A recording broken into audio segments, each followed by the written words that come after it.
Hello, sweet friends. Today we have a fun and new video. I don't think I've ever done this video on my channel before, but I was looking through my previous monthly TBR videos and I was like, you know what? I want to do something different because I feel like I've been doing the TBR jar for the last couple months, and then before that, like, I think I just picked my TBR. So I wanted to do something fun, and I put a couple stories up on my Instagram a couple hours ago of different books. I picked a few different genres and like 2 books in like each of those genres to have Instagram or like you guys choose from, like choose which one that I read. So we had, I believe, 7 choices. Yeah, 7 choices. So we have 1 like mystery, 1 sci-fi choice, 1 fantasy choice, 3 different rom-com choices, and then 1 like general fiction choice, I think. And then I think that I'm also going to add 1 or 2 of my own picks to this video because there are 2 other books that I kind of wanted to add to the TBR that I wanted to like read for sure. So 7 of the choices are going to be the ones that you guys picked over on Instagram, and then the other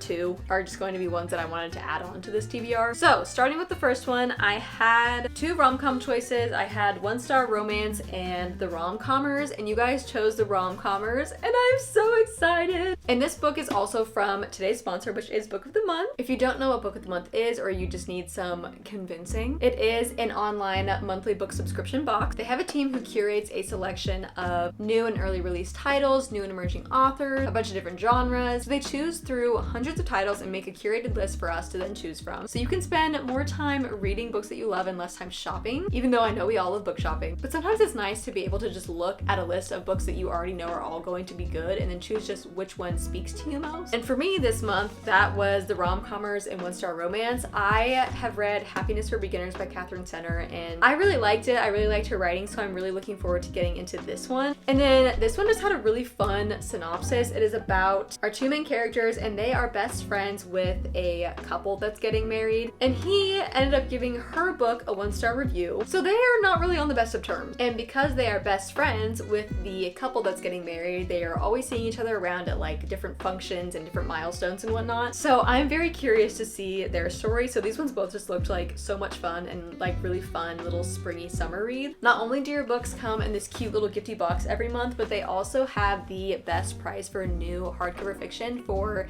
this month. You can get your first book for $9.99 with code BREEZE when you click the link in my bio. And with Book of the Month, you can also skip a month or cancel at any time and not be charged for it. They also have audiobooks to choose from and an amazing selection of backlist titles. I have gotten a lot of my favorite books actually from Book of the Month. Going back to this month's pick and the one that you guys chose. So this follows our main character Emma, and she desperately longs to be a screenwriter. She spent her life studying, obsessing over, and writing romantic comedies, good ones that win contests, but she's also been the sole caregiver for her kind-hearted dad who needs full-time help. Now when she gets a chance to rewrite a script for famous screenwriter Charlie Yates, the Charlie Yates, her personal writing god, it's a break too big to pass up. Emma's younger sister steps in for dad duty, and Emma moves to LA for 6 weeks for the writing gig of a lifetime. But what is it they say? Don't meet your heroes. Charlie Yates doesn't want to write with anyone, much less a failed nobody screenwriter. Worse, the romantic comedy he's written is so terrible it might actually bring on the apocalypse. Plus, he doesn't even care about the script. It's just a means to get a different one greenlit. Oh, and he thinks love is an emotional Ponzi scheme. But Emma's not going down without a fight. She will stand up for herself and for rom-coms and for love itself. She will convince Charlie that love stories matter, even if she has to kiss him senseless to do it. But what if that kiss is accidentally amazing? What if real life turns out to be so much more real than fiction? What if the love story they're writing breaks all of Emma's rules and comes true? So this just sounds like so much fun, and again, I'm really excited to go back into Catherine Senner's writing. Okay, the next one that you guys chose is my mystery picks, and that was Little White Lies or The Agathas, and you guys chose Little White Lies. This is a Jennifer Lynn Barnes book, so I, of course,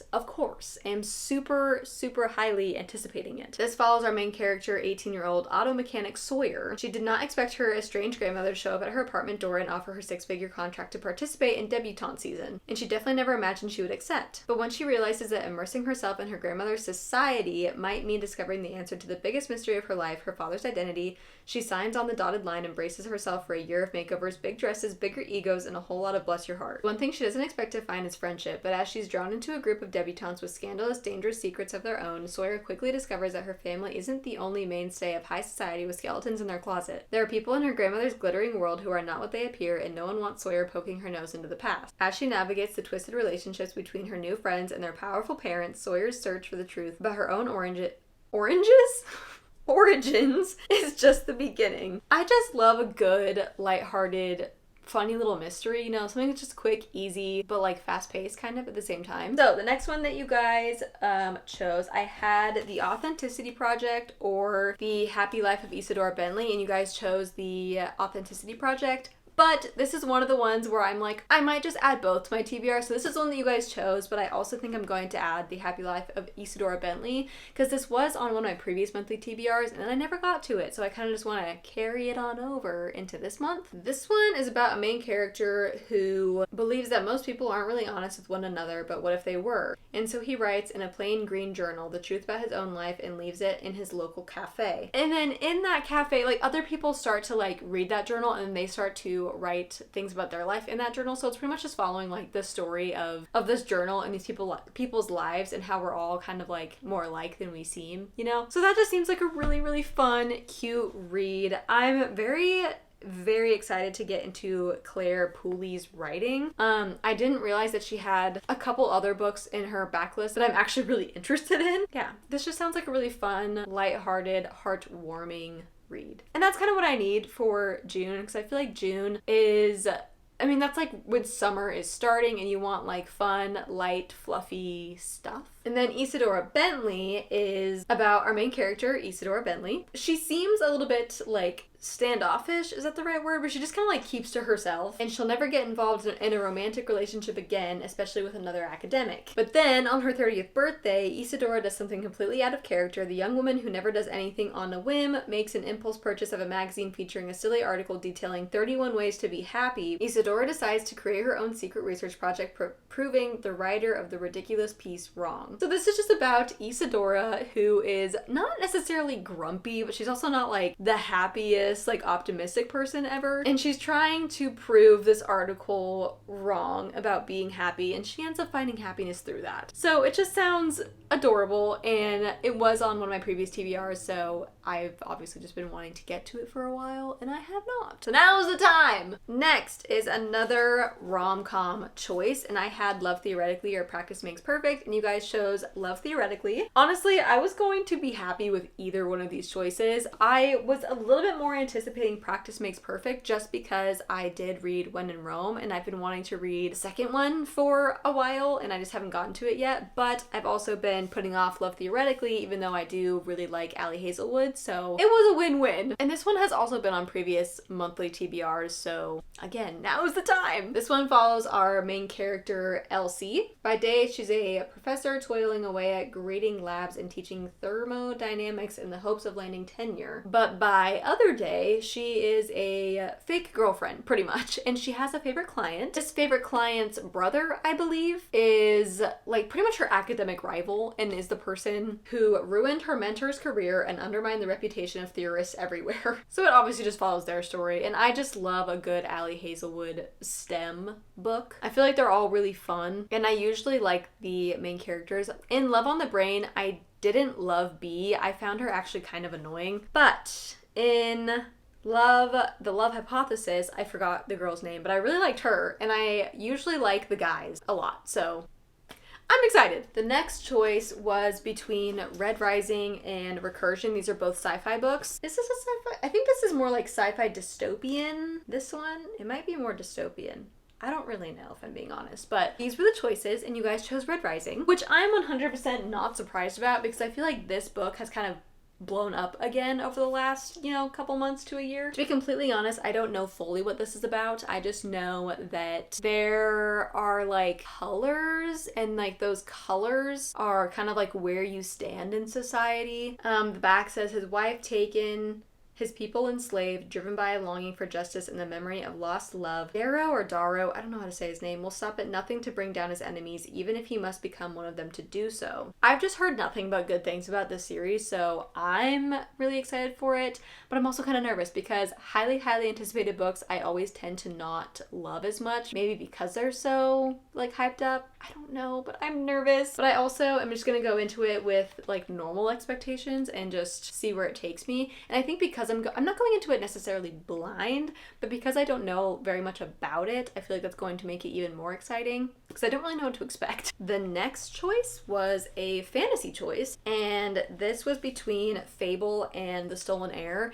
and surprisingly Fable actually won. I was kind of hoping Fable would win because I did actually start The Stolen Heir, I don't know, a couple months ago, and I just like couldn't really get into it, so I wanted to like re-pick it up around this time, like spring, summer, and see if I was still maybe into it or not. But this one, I've been really craving like an at-sea, pirates, you know, ocean type of vibe book for like early summer, late spring. So I think that this will be perfect. I really love pirate books. I don't know why, but like just books that like take place at sea. I've only read a couple of them, but I've loved the atmosphere of every single one that I've read. So that's gonna be really fun. And I've been looking forward to this for a while. And I think, yes, this is an Adrienne Young book. And ever since reading The Unmaking of June TBR, I've just been itching to get back into Adrienne Young's writing. So that'll be fun. Okie dokie. And then the last one that you guys picked, it was between Emily Henry's Book Lovers and Funny Story, and of course Funny Story won. Honestly though, like these were really close. I'm pretty sure they were 50-50 for a while, but Funny Story ended up taking